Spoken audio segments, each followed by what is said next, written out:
নমস্কার বন্ধুরা, এসকর্স কিচেনে আপনাদের সকলকে জানাই স্বাগত। বাঙালি মানে মিষ্টি প্রেমী, আর সেটা যদি হয় বাঙালির জনপ্রিয় অতি পছন্দের মিষ্টি রসগোল্লা, তাহলে তো কোনো কথাই নেই। তাই আজ আমি আপনাদের জন্য নিয়ে চলে এসেছি অনেক টিপস অ্যান্ড ট্রিক সহ বাড়িতে একদম দোকানের মতো পারফেক্ট গোল নরম তুলতুলে রসগোল্লা বানানোর রেসিপি। তো চলুন শুরু করা যাক আজকের রেসিপি রসগোল্লা। তাই সবার প্রথমে রসগোল্লা বানিয়ে নেওয়ার জন্য আমি গ্যাসের ওপর একটা কড়াই চাপিয়ে তার মধ্যে দিয়ে দেব 1 কাপ পরিমাণে চিনি, গ্রামের অনুযায়ী 150 গ্রাম। আর সেই 1 কাপ পরিমাণে চিনির জন্য দিয়ে দেব 3 কাপ পরিমাণে জল। একদম দোকানের মতো পারফেক্ট রসগোল্লা বানিয়ে নেওয়ার জন্য আমাদেরকে রসগোল্লার 2 রকমের রস বানিয়ে নেওয়া দরকার।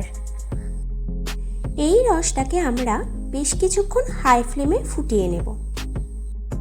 রসটা ফুটে উঠলেই আমরা এর মধ্যে 1 চা চামচ গুঁড়ো দুধ ও 3 টেবিল চামচ জলের একটা মিশ্রণ দিয়ে দেব।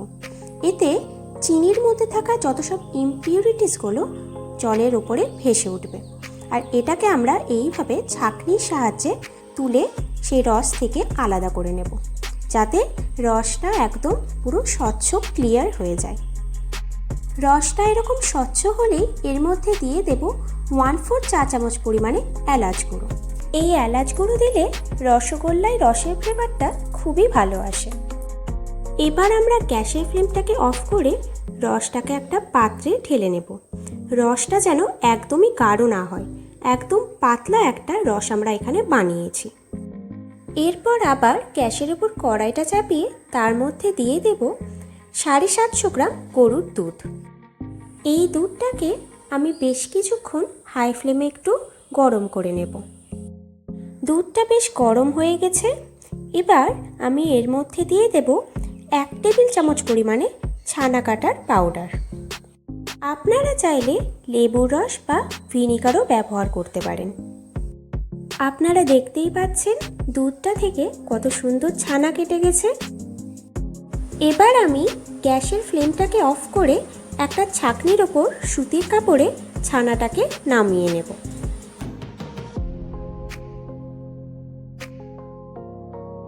এবার আমি সুতির কাপড়টাকে ভালো করে জড়িয়ে বেঁধে কিছুক্ষণ রেখে দেব, যাতে ছানার মধ্যে থাকা এক্সট্রা জলটা ঝরে যায়।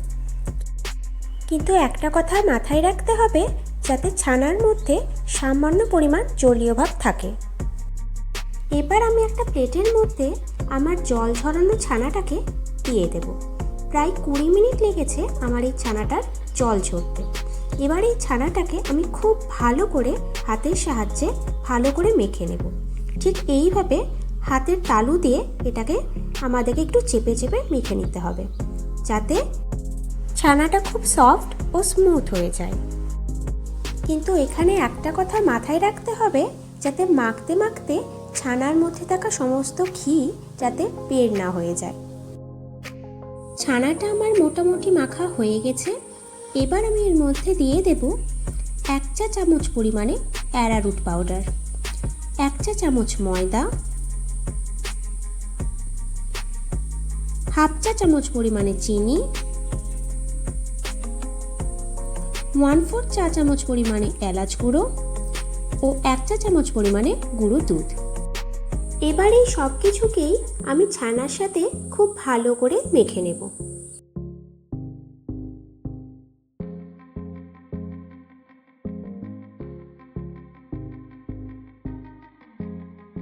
টোটাল আমার ছানাটা মাখতে 7 থেকে 8 মিনিট মতো সময় লেগেছে।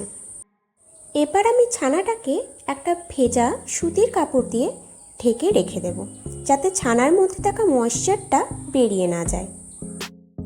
এবার আমি গ্যাসের ওপর একটা কড়াই চাপিয়ে তার মধ্যে দিয়ে দেব 2 কাপ পরিমাণে চিনি, গ্রামের অনুযায়ী 300 গ্রাম। এই 2 কাপ পরিমাণে চিনির জন্য আমি এখানে দিয়ে দেব 4 কাপ পরিমাণে জল। এই রসের মধ্যেই আমরা রসগোল্লাগুলোকে বানিয়ে নেব। এবার এটাকে আমি কিছুক্ষণ হাই ফ্লেমে ফুটতে দেব।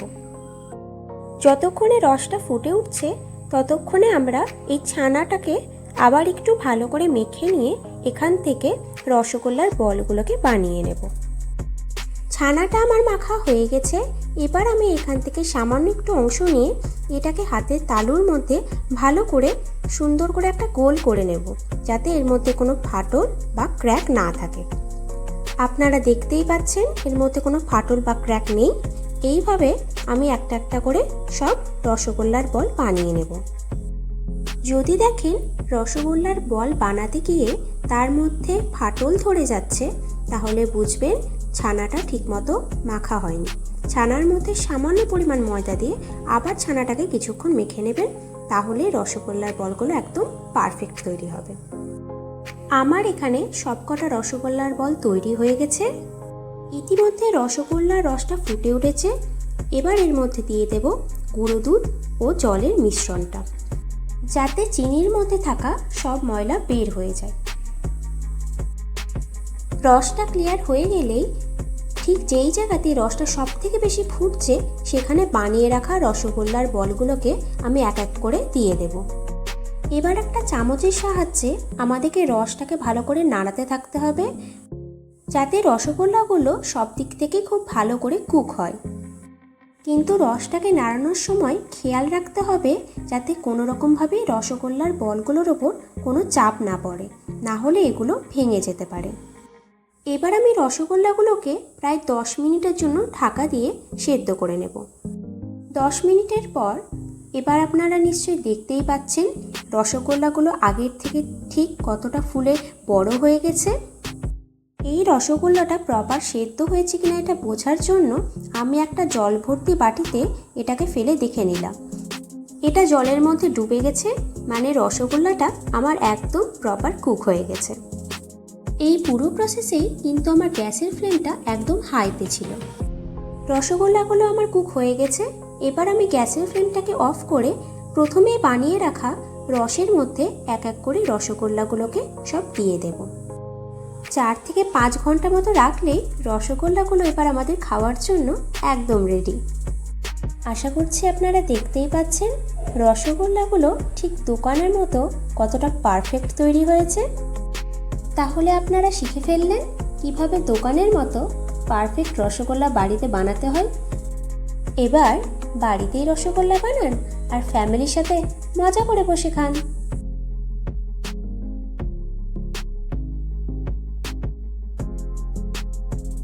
আমি আপনাদেরকে একটা রসগোল্লা ভেঙে দেখাচ্ছি। দেখুন এটা ঠিক কতটা ভালো হয়েছে। আশা করছি আজকের রেসিপিটি আপনাদের নিশ্চয়ই ভালো লেগেছে। রেসিপিটি ভালো লাগলে আপনারা অবশ্যই আমাকে কমেন্ট করে জানাবেন এবং ভিডিওটিতে লাইক করে চ্যানেলটা সাবস্ক্রাইব করে পাশে থাকা বেল আইকনটি অন করে দেবেন। তাহলে আজকের মতো এই পর্যন্তই। ভালো থাকবেন, সুস্থ থাকবেন। ধন্যবাদ।